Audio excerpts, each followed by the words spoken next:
مرحبا بكم في عالم النكهات الآسيوية. اليوم رحلتنا إلى طبق الباد تاي التايلاندي الشهير، تحفة من الألوان والمذاقات. تخيلوا معي، نودلز الأرز الطرية تتراقص في مقلاة الوك الساخنة، تتشرب بصلصة التمر الهندي الحلوة والمالحة. قطع الروبيان الطرية أو شرائح الدجاج الرقيقة تتناغم مع مكعبات التوفو المقرمشة والبيض الذهبي. رائحة البصل الأخضر المنعشة والفول السوداني المحمص تفوح في الأجواء لتوقظ الحواس وتزيد الشهية.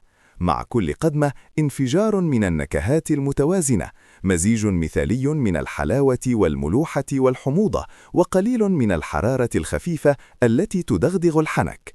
هذا الطبق ليس مجرد وجبة، بل هو تجربة آسرة تأخذك في رحلة إلى شوارع بانكوك الصاخبة. يا لها من متعة! للوصفة الكاملة والمكونات تحقق من الوصف.